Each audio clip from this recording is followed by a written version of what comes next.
오늘 함께 나눌 말씀은 룻기 1장 15절에서 18절입니다. 함께 읽겠습니다.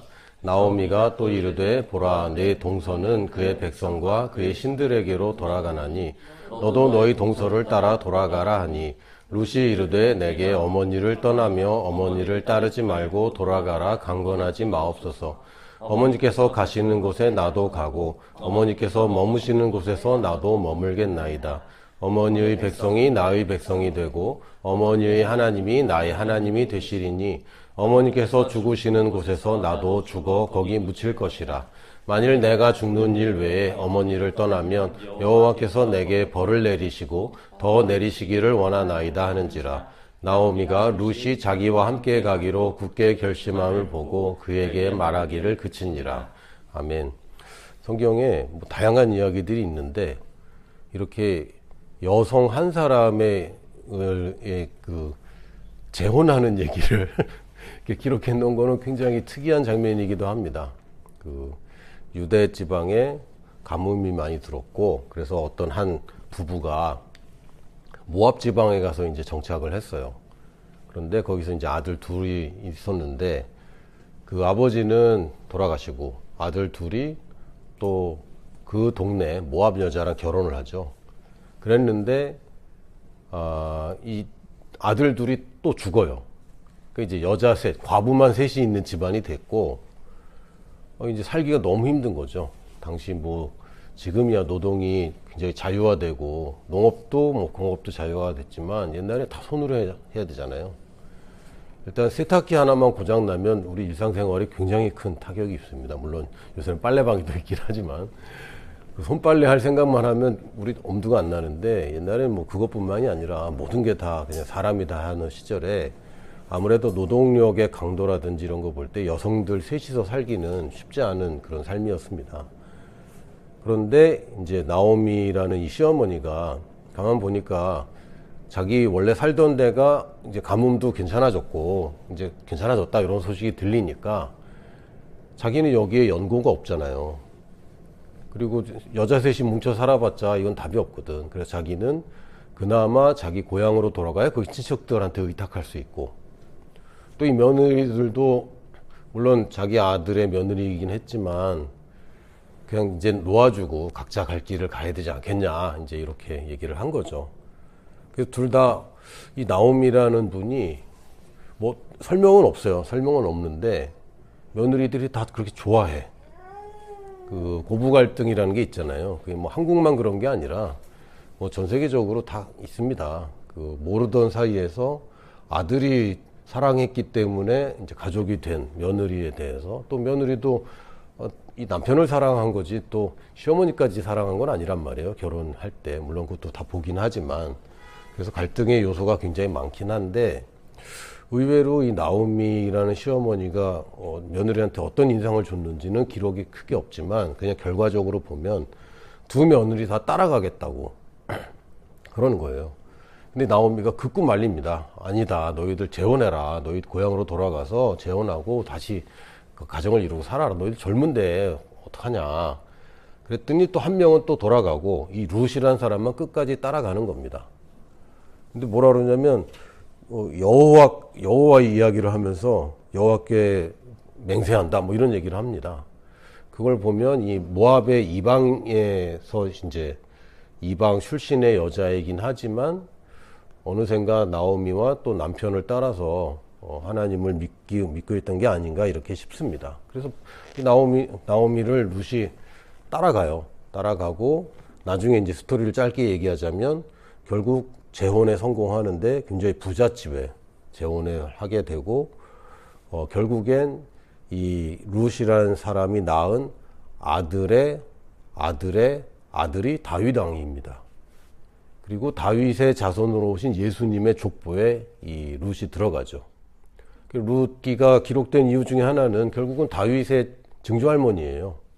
그렇기 때문에 이제 성경에도 기록이 되어 있고 아름다운 이야기로 되어 있는데, 우리 인생을 보면 사실은 누구 만나느냐에 따라서 굉장히 달라지잖아요.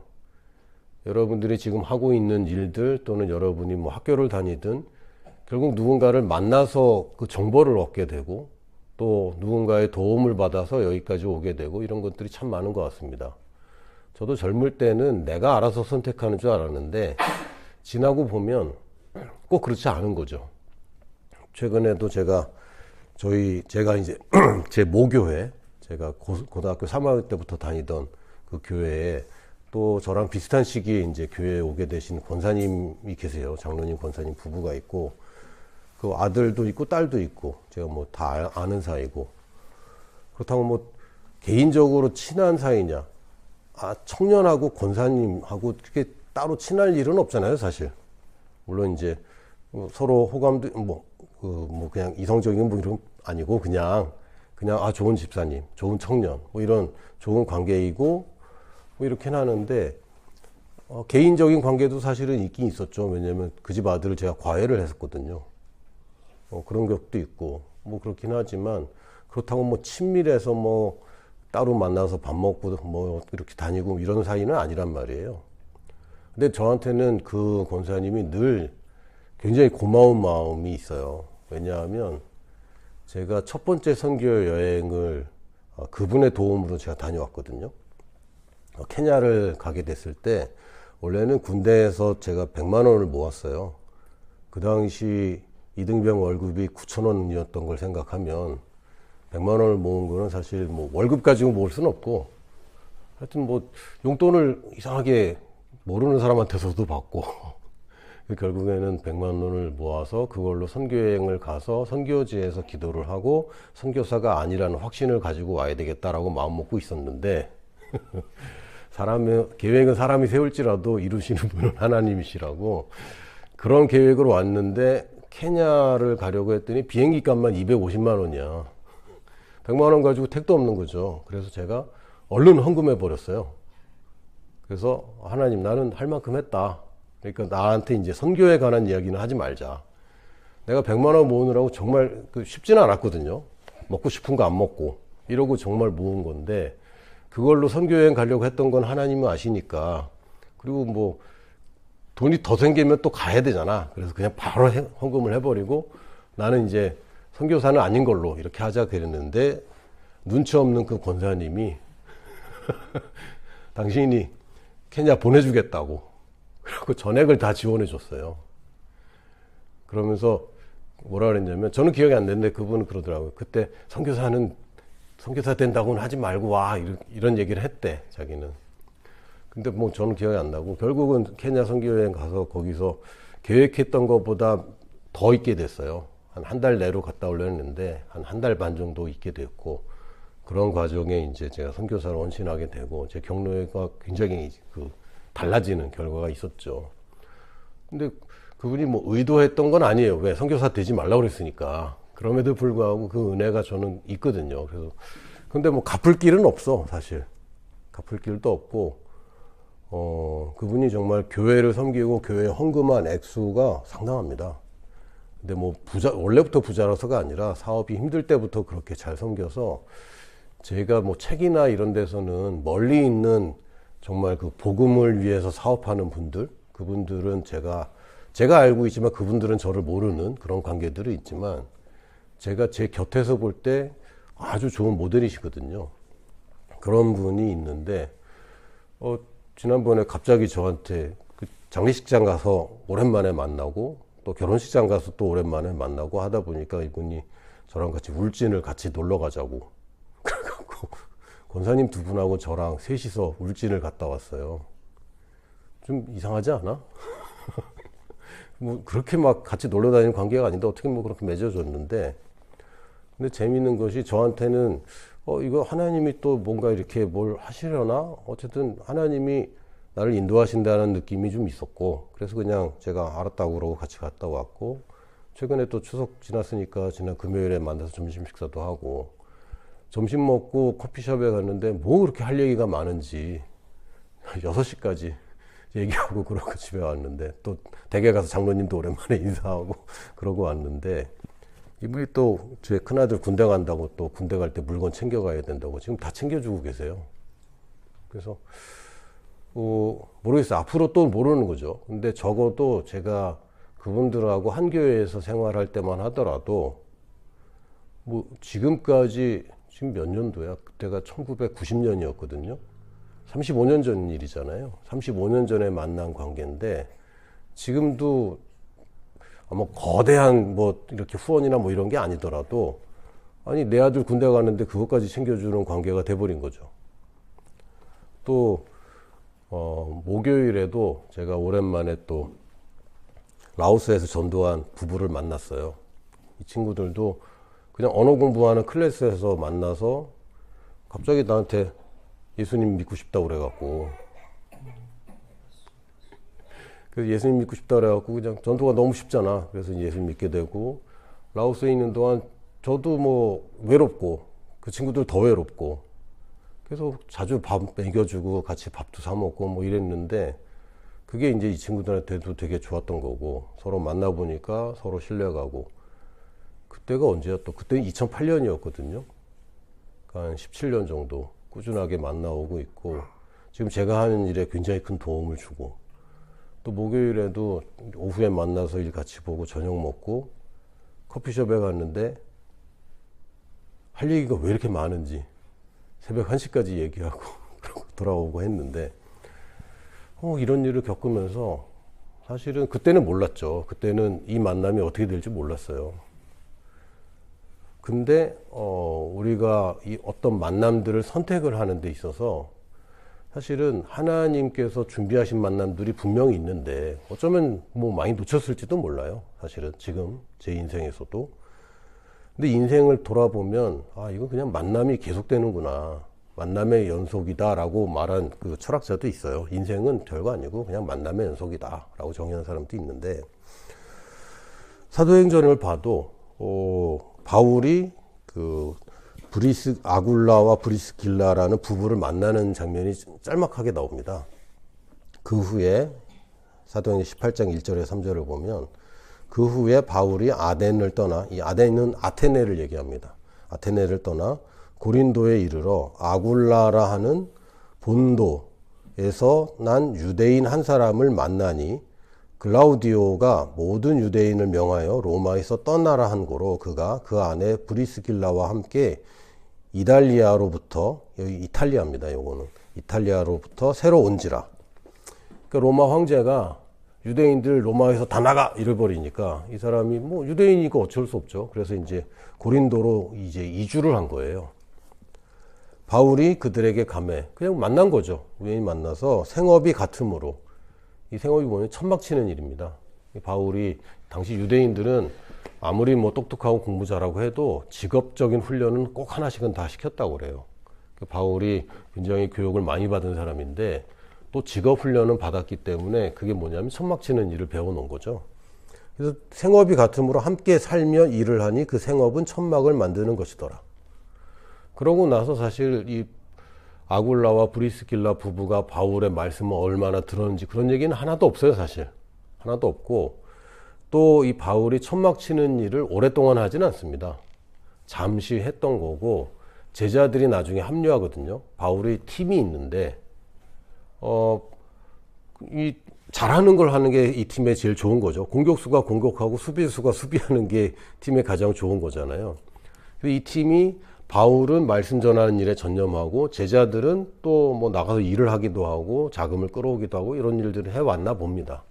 근데 바울이 먼저 고린도로 오는 바람에 팀원들이 하나도 없이 혼자 와 있으니까 당연히 자기가 이제 일을 해야 되는 거죠. 그런 기간이 길게도 아니고 짧게 있었는데 그러고 나서 제자들이 오니까 바울은 이제 일을 안 하고 말씀 전하는 일에만 전념을 하게 됩니다.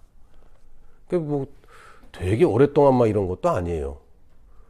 그러고 나서 1년 반을 더 있었습니다.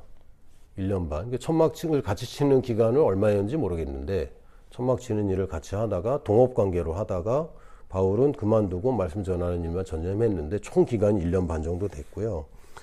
이제 사도행전 18장 18절에 보니까 바울은 더 여러 날 머물다가 형제들과 작별하고 배 타고 수리아로 떠나갈새. 이때 바울이 유대인들한테 복음을 전했는데 이 유대인들이 막 그 난동을 피우고 바울을 쫓아내려고 했어요. 그래서 법정에 고소까지 합니다. 법정에서 문제 없다라고 판명이 됐지만 거기서 더 이상 있을 수가 없으니까 바울이 이제는 유대인들 중심이 아니라 이방인들에게 복음을 전하는 것을 이제 선교를 아예 타겟으로 하고 이제 새롭게 여행을 떠나게 되는데, 브리스길라와 아굴라도 함께 하더라. 아니, 이 부부가 같이 가. 중간에 무슨 일이 있었는지는 기록이 없어요. 또 브리스길라, 아굴라가 뭐 바울이 특별히 가르쳤다는 얘기도 없고, 그냥 바울은 유대인 회당에 가서 가르치는데 그냥 잠깐 동업했던 관계인데, 갈 때는 이제 진짜 본격적인 이방 선교를 위해서 떠나는데 이 부부가 같이 가는 거죠. 바울이 일찍이 성원이 있었으므로 갱그라에서 머리를 깎았더라. 이건 이제 다른 얘기고, 이 만남이라는 게 사실은 결과가 어떻게 될지는 아무도 몰라요. 아주 잘못된 만남도 있긴 있습니다. 근데 우리가 그리스도 안에서 인도함 받는 가운데서 만난 만남들은 나중에 정말 어떤 결과가 나올지는 사실 아무도 모르는 거죠. 우리가 만남들을 제가 한번 생각해 보니까 내가 원치 않는 만남도 참 많이 있었어요. 예를 들면 우리 부모님과 나의 만남, 나는 원한 적이 없어. 그렇지 않아요? 그냥 태어난 거죠. 저희 형과의 만남, 썩 그렇게 유쾌한 만남은 아니었어요. 물론 우리 형님 좋은 분입니다. 근데 어린 저의 입장에서는 저보다 크고 힘세고 똑똑하고 그런 경쟁자가 있는, 별로 달갑지 않은 거죠. 저희 큰아들이 한 번은 이런 얘기 하더라고요. 자기는 특별하대. 왜? 그랬더니 동생이 셋이나 있대. 그럴 수 있다. 가끔은 우리 막내도 아빠 나만 있었으면 좋겠어, 이럴 때가 있어요. 자기가 선택할 수 없는 거지. 물론 이제 부모의 선택에 의해서 이제 그렇게 됐는데, 이건 내가 선택한 건 아니에요. 다른 사람이 선택한 거지. 그런 일들이 꽤 있습니다. 꽤 있어요. 그리고 뭐 내가 특별히만 선택하고 의도적인 선택이 아닌데 그냥 부지불식간에 그냥 선택했고, 특히 어떤 만남을 내가 귀하게 여길 것인가, 또 어떤 만남을 내가 하찮게 여길 것인가, 요거는 사실은 내가 선택하는 겁니다. 여러분이 선택하지 않은 만남이라도 그 만남에 내가 어떤 가치를 둘까는 우리의 선택인 거죠. 그러다 그 관계가 지속되기도 하고 또 헤어지기도 하고, 그러다가 또 새로 만나기도 하고, 우리 인생이 이게 계속 반복되는데, 우리가 지속되는 관계만 있고 헤어짐이 없다면 이게 네트워크가 되지를 않아요. 근데 이 사람들과 계속 같이 지내다가 헤어지고 또 다른 사람들을 만날 때 이 지경이 넓어지고 네트워크가 확장됩니다. 이직을 하는 거, 네트워크가 확장된 거죠. 우리가 진학을 하는 거, 그렇죠. 중학교 때 친구들의 고등학교 때 친구들이 더해지는 거죠. 그래서 헤어짐과 이별이 우리가 뭐 슬프고 또 때로는 뭐 굉장히 아프기도 하지만, 우리 이제 연애 얘기하는 건 아닙니다. 연애는 뭐 네트워크가 되면 곤란하죠. X들과 계속 만난다든지 그러면 굉장히 곤란합니다. 그건 말고 단절해야 되는 만남도 있긴 하지만, 우리가 새로운 변화와 새로운 만남들을 내 지경이, 내 영역이 확장되는구나, 이렇게 할 수 있어요. 근데 우리가 의도적으로 만날 때도 있지만 대부분의 선택은 그냥 모른 채 하게 됩니다.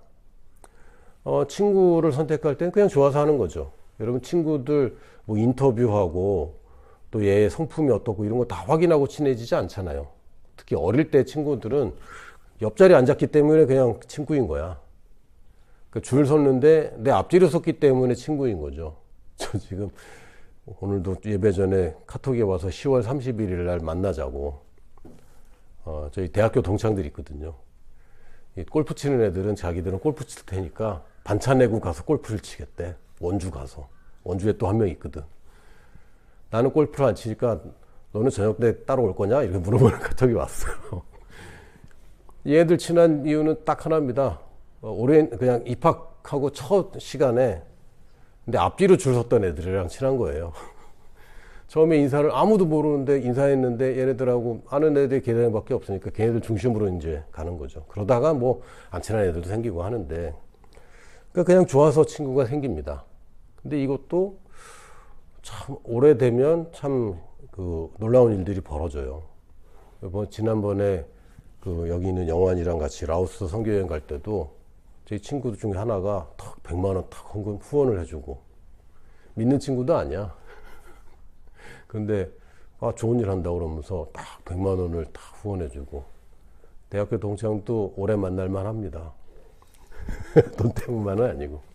또 다른 뭐 의도적인 만남 중에 하나는 내 이득 때문에 만나는 사람들 있죠. 예를 들면 영업하는데 고객은 당연히 뭐 의도된 만남이지. 그냥 좋아서 만나는 거 아니잖아요. 목적을 가지고 만나기도 합니다. 목적이 있기 때문에 특히 자영업 하시는 분들 참아야 되는 거죠. 뭐 진상들을 만나도 참아야 되고, 뭐 자영업자만 만나는 건 아니지만 나의 이득을 위해서 이제 선택하는 경우도 있습니다. 그런데 우리가 주목해야 될 선택들은 사실은 말씀대로 우리가 살기 때문에 하는 선택들에 주목해야 됩니다. 누굴 만나는지도 마찬가지고, 이 사람을 만나서 내가 어떻게 할 건지도 이제 선택을 잘 해야 되는 거죠. 이 선택을 잘해서 나중에 그 결과를, 아주 좋은 결과를 얻은 사람 중에 하나가 사실 요셉입니다. 요셉은 선택할 일이 별로 없었어요. 그냥 12형제 중에 11번째로 태어났어. 애매해, 아주. 그리고 어머니는 또 일찍 돌아가셨어. 그러니까 배다른 형님들이 10명이나 있는 거예요. 형이 10명만 있어도 되게 힘든데, 배다른 형만 10명이야. 거기다가 자기가 보호하고 도와줘야 될 또 동생이 또 한 명 있어요. 인생이 얼마나 복잡합니까, 이게. 그런 와중에 형들이 자기 죽이려고 하다가 못 죽이고, 사실 그냥 처음부터 팔아버리려고 한 게 아니라 죽이려다가 실패하고 팔아버린 거예요. 노예로 팔려갖고 타국에 노예로 팔려가고, 지금 뭐 캄보디아 얘기 때문에 전국이 막 시끄러운데, 요셉도 뭐 그만 못지 않죠. 그보다 좀 더 심하죠. 얘는 뭐 유혹당한 것도 아니고 그냥 강제로 납치돼 갖고 졸지에 아무도 모르는 타국에 팔려가서 노예 생활을 시작하는데, 이 만남은 요셉이 계획한 건 아니에요. 그런데 요셉이 이 만남을 하나님의 말씀대로 읽어가기로 결정합니다. 그 보디발의 집에 팔렸는데, 얘가 잘해. 열심히 하고 맨날 한탄하고 막 이런 게 아니라 열심히 하고, 그러니까 이 주인한테 눈에 띄고, 주인이 자꾸 권한을 주고 맡기고 책임지고, 얘가 성장하죠. 근데 또 그러다가 주인의 부인이 또 유혹해서 그걸 거절했더니 또 모함을 누명을 쓰고 또 감옥에 가고, 그런 와중에 그 감옥의 죄수들을 또 이제 맡게 됩니다. 창세기 40장 1절에 4절에 보면, 그 후에 애굽 왕의 술 맡은 자와 떡 굽는 자가 그들의 주인 애굽 왕에게 범죄한지라. 도대체 무슨 범죄를 했을까? 술 따르는 사람은 측근 중에 엄청 측근입니다. 왜? 왕이 가장 취약할 때가 언제겠어요?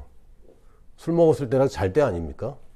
그리고 밥 먹는 거, 우리 뭐 예전 사극 같은 거 뭐 기미상궁 막 이래갖고 늘 독살에 조심하고 그러잖아요.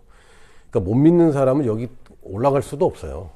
거기 들어갈 수도 없는데, 무슨 죄를 졌길래 감옥까지 갔을까? 이 사람들 실세들인데, 사실은 왕하고 얘기할 수 있는 사람 몇 사람 안 되는 사람 중에 이 사람들인데, 이 사람들이 감옥에 갔죠. 바로가 그 두 관원장, 그 술 맡은 관원장과 떡 굽는 관원장에게 노하여 그들을 친위대장의 집안에 있는 옥에 가두니 곧 요셉이 갇힌 곳이라. 그러니까 이 사람들은 또 특징이 뭐냐면 왕의 비밀을 다 알고 있죠.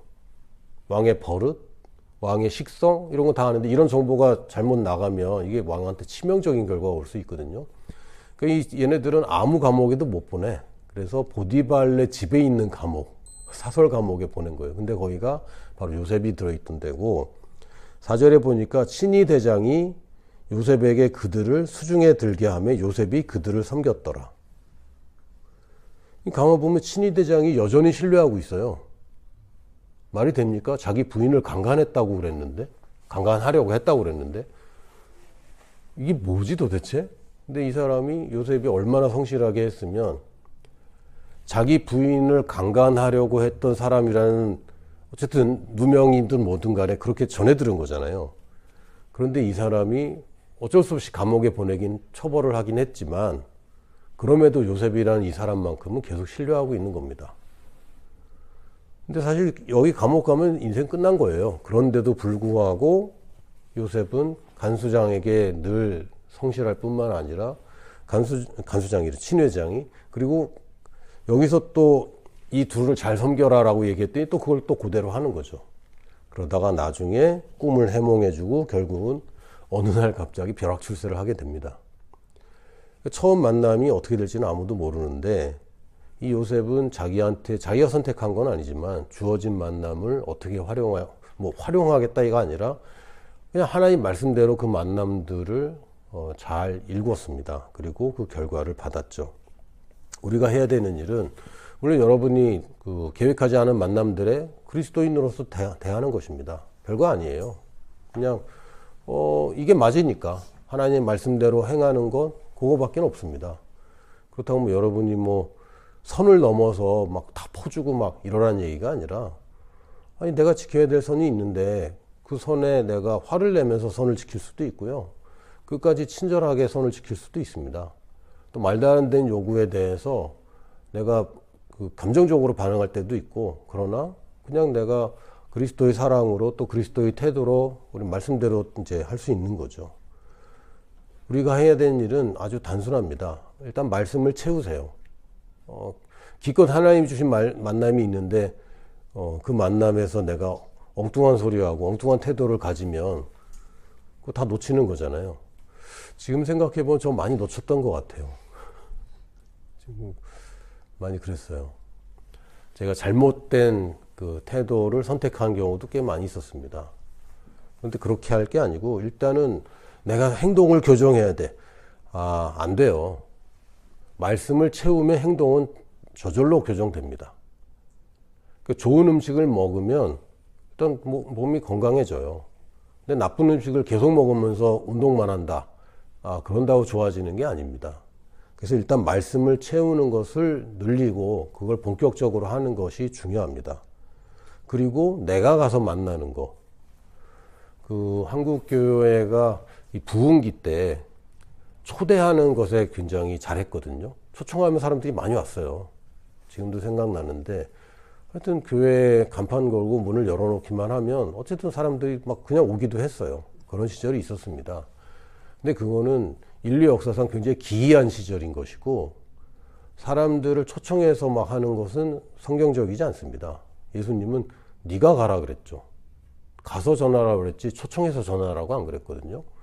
물론 나중에는 이제 초청하기도 하지만 첫 단계부터는 내가 가는 게 먼저입니다. 초청도 올 때를 기다리는 게 아니라 내가 적극적으로 초청하는 게 내가 가는 거죠.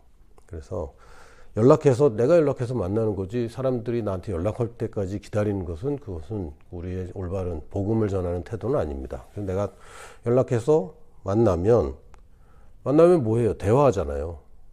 대화하면 말씀은 저절로 전해지게 되어 있습니다. 그 권사님하고 만나서 얘기할 때도 그렇고 라오스에서 만났던 그 젊은 부부하고 얘기할 때도 그렇고 결국은 모든 상황에서 저는 그냥 말씀에 대한 얘기밖에는 할 얘기가 별로 없어요. 그게 이제 믿는 사람을 만나든 안 믿는 사람을 만나든 결국은 그 시간 자체가 여러분이 복음을 전하는 시간입니다. 꼭 영접시키고 꼭 추수하려고 하지 않아도 여러분은 계속 씨를 뿌리는 것이고 그 씨는 어느샌가 나오게 되어 있는데 추수를 내가 안 할 수도 있어요. 그러나 그 열매 자체는 내 열매입니다. 추수한 사람만 기뻐하는 게 아니에요. 지난주에 인용했던 성경 구절에도 씨를 뿌리는 자와 거두는 자가 함께 기뻐한다고 되어 있습니다.